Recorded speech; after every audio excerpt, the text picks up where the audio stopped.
still kind of in that denial. It'll kind of go away, and it didn't. And so I ended up being suicidal. There was just kind of this mindset, like, we're not that family. We're not that person. You're not lazy. You're trying. And so there's no way you have mental illness. There's no way you have depression. And obviously, that's completely false. Welcome to the Sick is Cool podcast, the show that's here to empower you, inspire you, and remind you that even in the face of chronic illness, you can lead an extraordinary life. I'm your host, Aimee Esther, and I'm thrilled to have you join our community. I understand the daily struggles, the physical and emotional roller coasters, and the relentless search for purpose and joy amidst it all. Although none of us chose to be a part of the Sick Club, here we are, warriors navigating a world that often doesn't understand us. Together, we are going to build a vibrant and supportive community that celebrates resilience and courage of the chronically ill. Now let's dive into today's episode and start reshaping our perspective on chronic illness. Welcome, Katie. I'm so excited to hear your story. I'm sure it's going to help so many people. So tell us about you, share your chronic illness story, and any other details about your life that you'd like us to know. So my name's Katie, and I'm in my late 20s. I am a wife and a mom of 2 small kids. We've got 2 dogs as well. And I thought I was really healthy up until my late teens, and things kind of went bad pretty fast. I grew up kind of having migraines off and on. It was never really that big of a deal. And I ended up going on a church service mission for 1.5 years and was just like, I've got to finish this. But the schedule and just being like out of my comfort zone, I think really made my migraines a lot worse. And I'm really glad I went. It was awesome, a great experience, but I came home just like not okay, not okay physically, mentally. I had just been in denial for the past, 1.5 years, saying it's going to be fine. I'll deal with it when I get home and it'll be good. I went to a neurologist shortly after, and she diagnosed me with chronic migraines, and I still kind of was in denial. Like, it's going to be fine. We'll try a couple of medications and this will be a quick fix. And I'm young, like, this isn't a big deal. I'm going to keep going to school. I'm going to keep working. I was engaged at the time. And so a lot of things were happening. And shortly after getting married, my body just kind of had it. I ended up having to get an emergency surgery and had to kind of postpone school. And then the next semester, everything just fell apart. Like, I was so sick and I was just pushing so hard. I was working, going to school full time, still kind of in that denial. Like, this is just situational. I just got married. I'm in school. It'll kind of go away. And it didn't. And so I ended up being suicidal. And the last 2 weeks of the semester, I didn't even go to classes. I was just so sick. My migraines were completely out of control, like all day, every day. I may get a few hours break here or there, but it was just constant. And like I said, I was suicidal. And I ended up getting therapy and getting put on medication. Should have been put on medication a long time ago, but I just didn't know. I didn't have experience with it. And slowly things got better, but it honestly took a couple of years. And since then, I have been diagnosed with a bunch of different names. I'm sure you understand. It's like you're just collecting names and they don't even know which symptom belongs to which name, but we're just collecting them at this point. So fibromyalgia, the hypermobile Ehlers-Danlos syndrome, POTS, what else? Anyway, yeah, just a couple of other things have happened, and, just all over pain. Pain kind of breeds pain. And so the migraine started it, but at this point, my body just hurts a lot. And so that's kind of my story, doing the best to minimize the pain, but it's just a big part of my life at this point. Yeah, that's so hard. And that's interesting because mine also started soon after I got married. It was like, it's new life. And then all of a sudden it went very different than I had expected. So how has your life plans changed? Like, how's your life changed direction since you developed these illnesses? Totally changed everything. Yeah. People with chronic pain or illness or, whatever, they weren't even on my radar at all. Like I might hear of someone's mom or sister or grandma, and it always seemed like this older person, kind of on the edge of my life or that I didn't know very well. And it was like, oh, that's sad for them. But I really never considered that this was ever going to be a possibility. I played soccer all throughout high school. I was really active and a really anal, red, type A personality. And so I was doing everything. I wanted to be involved in everything. And ultimately, I went to school to become a professor. I wanted to get a master's at least and become a professor. And I'm still not done with my bachelor's degree. And that was something that was really, really hard, I think, to accept because so much of my worth was placed on my academic success or my success, playing soccer. And it was just like a total identity crisis when this was all happening because I had to let everything go. That year and a half of being so suicidal, I was just in a constant migraine. Everything was out of control. And so I quit working and I quit going to school. And at that point, being, a 21, 22-year-old who was basically bedridden was like, what is happening, And so at this point in my late 20s, I had planned on, being a professor, having my degrees, and that obviously didn't happen. I wanted to be involved with, some local organizations. I was a tour guide at our local museum, and I had to quit that. And so it's been interesting, though, going from such an extreme, go-getter personality to just dumping everything and starting over and getting on medication as well. I think that was a huge difference because I had lived kind of unbeknownst to me with anxiety, I think, for probably most of my life. That's kind of what was driving me. And then you have the depression, and to bring medication in, it took away things, but it also kind of offered this really fresh, less stressful perspective. And so I feel like I'm a much better mom, a much calmer mom, a better wife, and just much more empathetic, I think, than if I had followed the plan that I had made initially. I would still be really driven, but I don't think I would have the deep connections that I have because of all of this. Wow, that's amazing. I think finding a reason for what you've gone through is huge, right? Like my shirt says, I make a dang good lemonade. Because it's like everybody's given lemons somehow, right? And it's hard not to see that it's not just you, because it does feel like everyone else is healthy and I'm sick, but everybody has their own stuff they go through, right? But it's hard in the moment to find purpose in all of that, especially in those darkest days, right? And the fact that you could see that and see how it has blessed you, I mean, that's so amazing. So do you still have the migraines? I do. I still have the migraines. They are much better controlled with Botox that I get shoulder, neck, all over my head.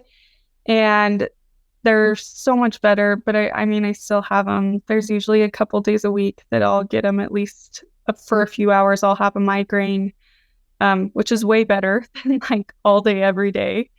But, you add in the other chronic pain stuff, and life is just a lot slower than I envisioned it to be, where most young moms are worried about getting their kids to play dates and extracurriculars and let's go to the park and let's go on walks. I'm just like trying to get them fed and make sure that they're clean. And if we can do that, we're really happy. Yeah, exactly. That's how we are. Yeah. Especially, so I have well, she's like 7 months old, and then 2 and 4. So I'm like, okay, if we can make sure that okay, diapers are changed, we get a bath when needed. Yes. If there's something super sticky on the floor, it gets cleaned up. Try to keep up with dishes. If we can get that, then everything else. I mean, if you've seen it in my YouTube videos, it's just the rest is chaos, and that's okay. But sometimes that feels amazing, and you have to retrain your brain to allow that to feel good, like you're accomplishing something. Because when you come from where I was kind of similar, where it's I was just doing everything, working 4 jobs in college, and just how can I do as much as possible in my day? And now I have to step back and say, okay, it's okay if I just do the minimum, and I can still feel proud of that and be good mom or good human on the earth, right? That's absolutely. So how has your illness affected your mental health? So mental illness was another one of those things, not even on my radar. I didn't have a family history, just very ignorant, I think, when it came to mental health. And so, like I mentioned earlier, I should have been on medication a long time ago. And it was just that I didn't know, I didn't recognize what was happening. And ultimately, even when I was suicidal, it was several months of being suicidal before I got on medication. I saw my therapist, and my therapist kind of told me, you need medication. And even then, it was I waited a couple of weeks and then got on medication. But there was just kind of this mindset, we're not that family, we're not that person. You're not lazy, you're trying. And so there's no way you have mental illness. There's no way you have depression. And obviously, that's completely false. You don't choose by your personality to have mental illness.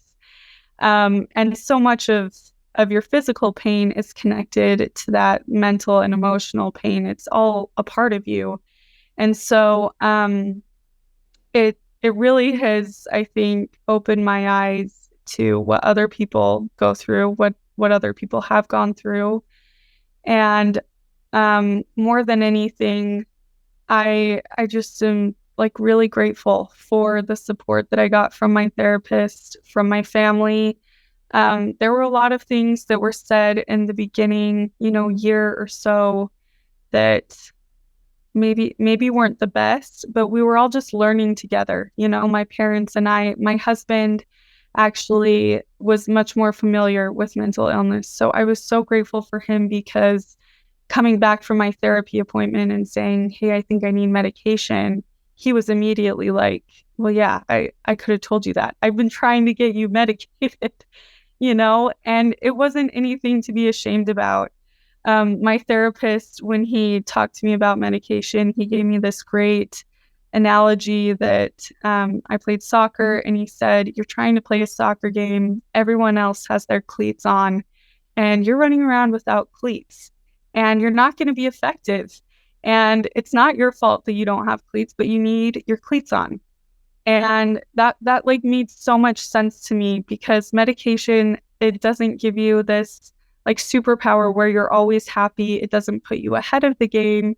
It levels the playing field so that you can, show your talents, so that you can actually do what you're trying to do. My parents initially just really kind of were like, we don't know about medication. We've heard really bad stories. You always hear those bad stories, and I can't even identify who or where they came from, but you just hear these horror stories. And that wasn't my experience at all. It totally changed my life to get my migraines under control with the Botox, and then to have that chemical balance back in my brain. It changed everything. All of a sudden, the pain I did have even though it's still chronic, like I could emotionally deal with that. And it gave me a chance, I think, to live a somewhat normal life, even though I still experience pain.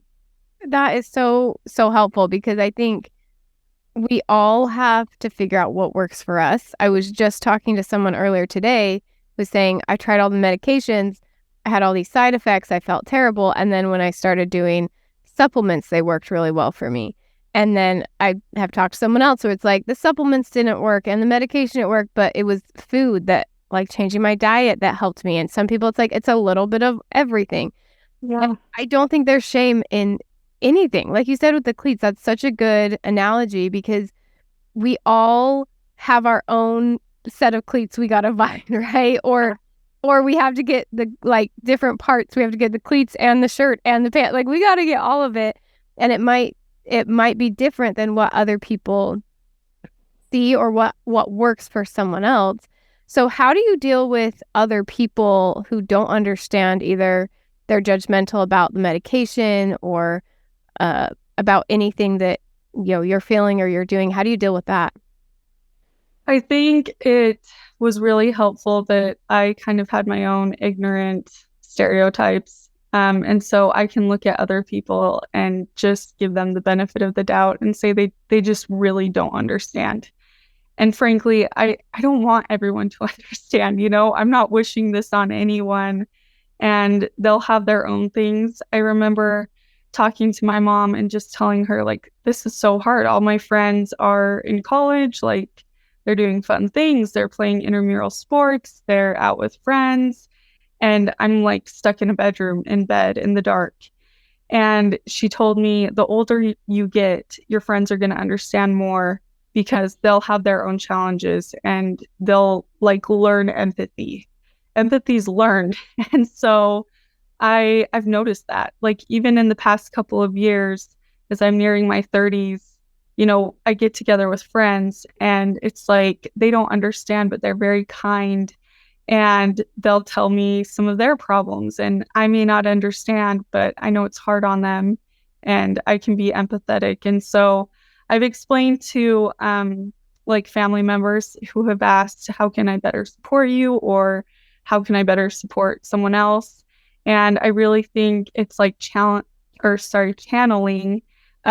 whatever hard thing you've gone through, channel it into that other person. You may not understand their hard thing, but you understand your own hard thing. And so be the sympathetic person you would want for your difficult challenge, because it's the same suffering, same pain. You just need someone to listen and love you. Yeah. And I think it's so true that we all we all have our thing. And what I've noticed is sometimes I look at other people who aren't sick and I think, like, how are they not happier? Why are they complaining about things? Like they don't have pain all the time, but it's because they don't have this pain all the time, then their brain focuses on something else that I probably easily let go, or things that are super easy for me, or challenges that I don't have, that person has. And like, even if you can't see them, like mine, I share on the internet. I'm very open about it. People hear about it. They know, they may not understand it, but they kind of know that something's going on for me. But there's so many people that like you have no idea, or people that I know that I'm closer to that they've never shared publicly, but I learned something, that they're going through. And so many people have no idea that this person is struggling, right? And we all have our own thing. So it's really good advice. Yeah. So how do you emotionally and physically manage your health? Because that you have to do both, right? And especially with mental illness. Yes. How do you manage all of that?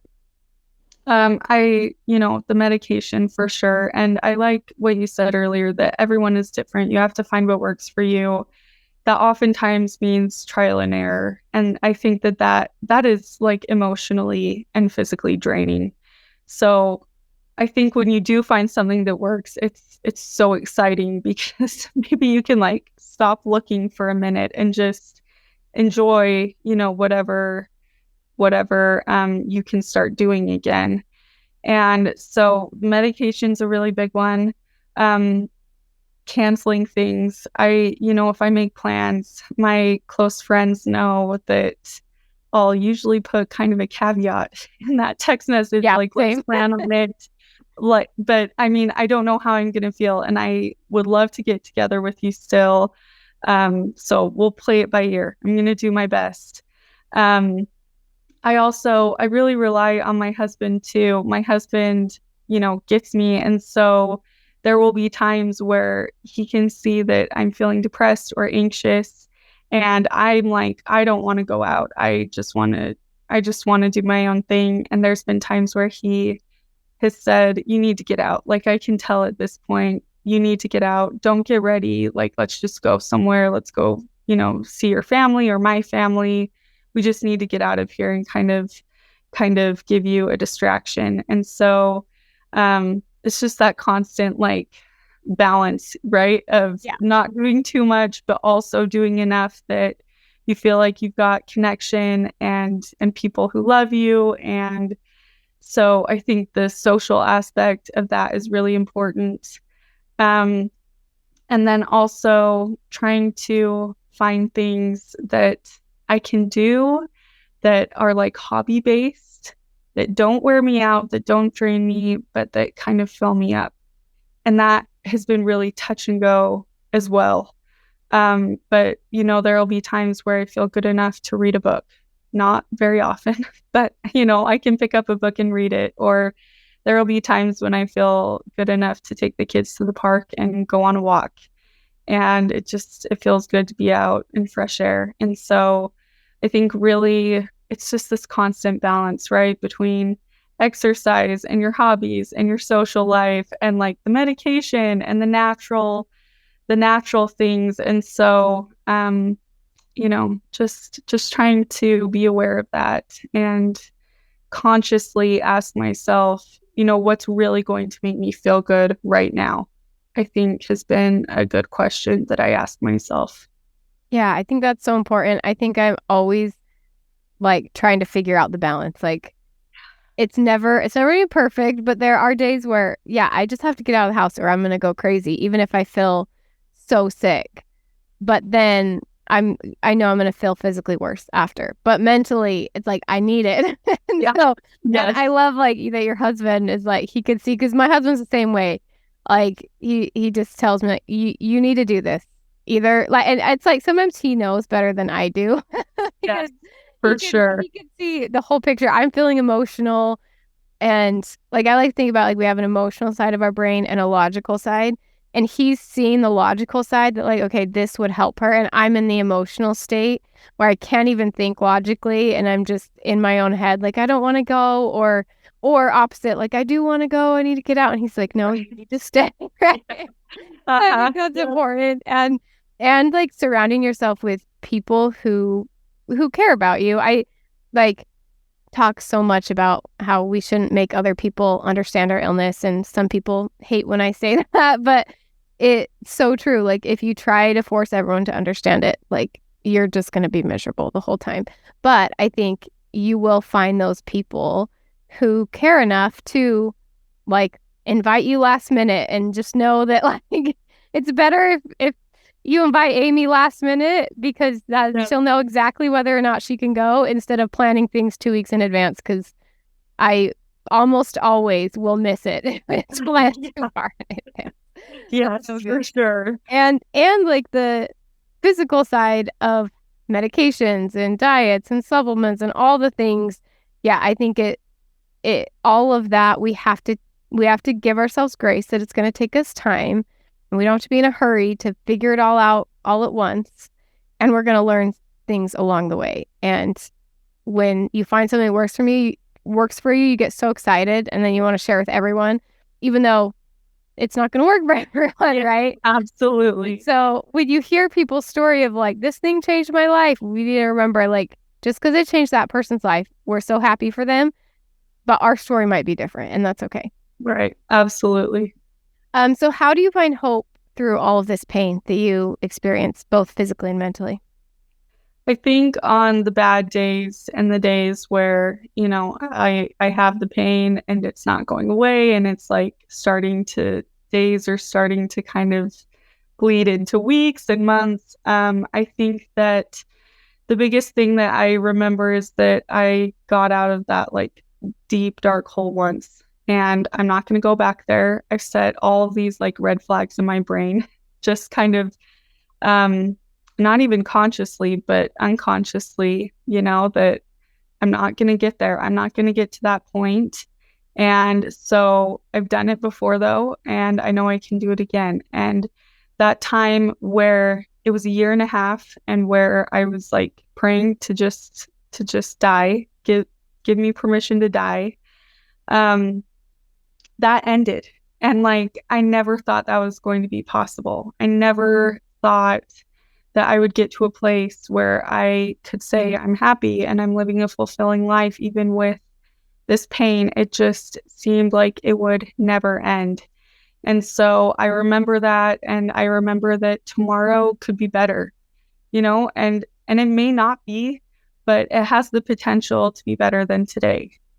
And there's a potential that I may have a couple of pain-free hours, or I might feel good enough to go outside, or my kids might do something really funny. And so that potential is always there. And I think I have to focus on that because yes, it sucks. Yes, it's been really bad the past few days or whatever. But I think just recognizing what I have overcome and recognizing that it got better.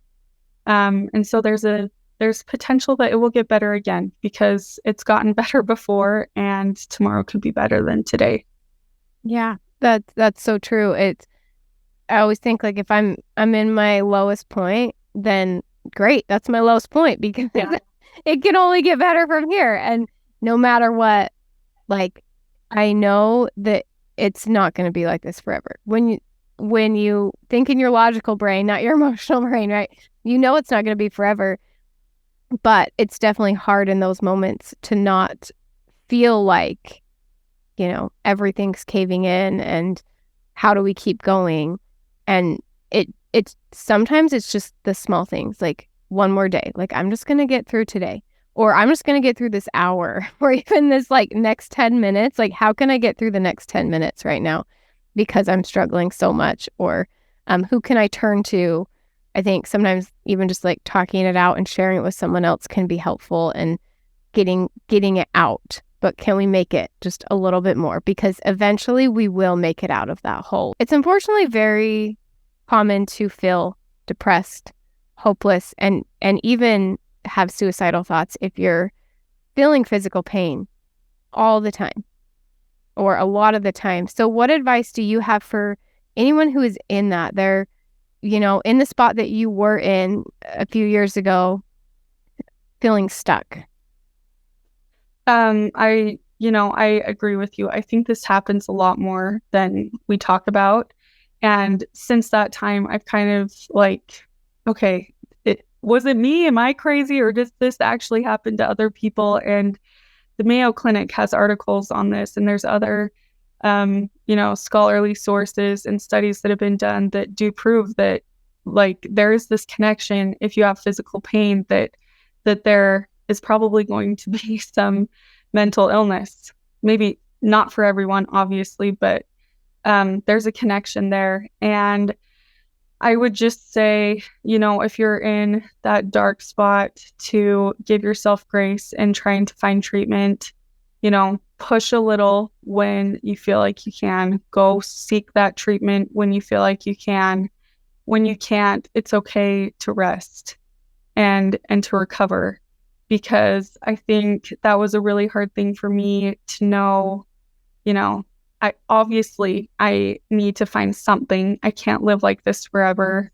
But at the same time, you go to a doctor and they want to run tests, and they say, we're going to try you on a medication. It may take several different medications to find the right fit. And that's like so discouraging to hear. But you do what you can when you can. And I think just finding good people, kind of like we've talked about, good people who will listen and who will just like sit and mourn with you. And I think that's a really important thing. But ultimately, I think everyone's story is different, like how they get over that, really severe depression or suicide. They have to find something to cling to, and to hold on to. And for me, it was God, and just knowing in my heart of hearts that it wasn't my time to die. And I didn't know what was coming after that. I just knew it wasn't my time. And, that's ultimately what kept me from like going and actually committing suicide. But, therapy obviously helped me so much, and the medication, um, and just finding those people that were going to support me was really helpful. But I do think that when we hear about suicide, we usually hear about someone who has committed suicide or attempted suicide. And since that point, as I've shared my story with others, I'm learning that a lot more people have had moments or days where they've been suicidal. And I don't think that it's as uncommon as we make it to be. Obviously, if someone is standing there ready to hurt themselves, that's an emergency. But I think that there's a lot of people who have really difficult things. If we're talking chronic pain, that makes sense. You want out, you want something to relieve this pain. And so death doesn't sound like too bad of a deal, right? You're immediately done. And I think it's okay to recognize that what you're going through is horrible, but you're not alone. And there are other people in your same position. And I've learned that as I'm willing to share, other people are more open about it as well. Like I've had family members come up to me and say, "Hey, like I've been suicidal," and I never would have known about that. I never would have guessed, because they didn't attempt, they didn't commit.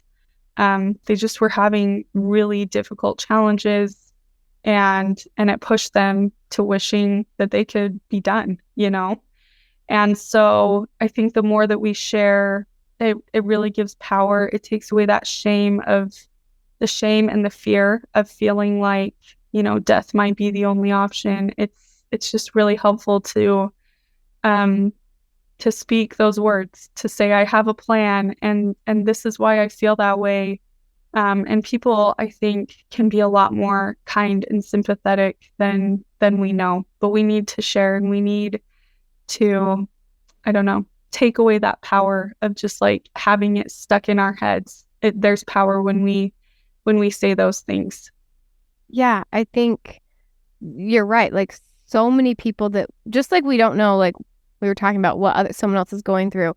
There's so many people that have never shared what you're sharing and the thoughts that you have had. And I think if there wasn't the shame, people would get help more.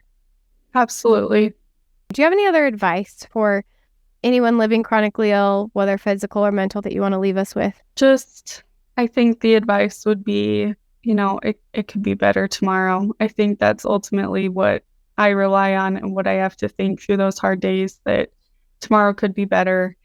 And it's okay to not be cheerful right now. Like processing pain takes time.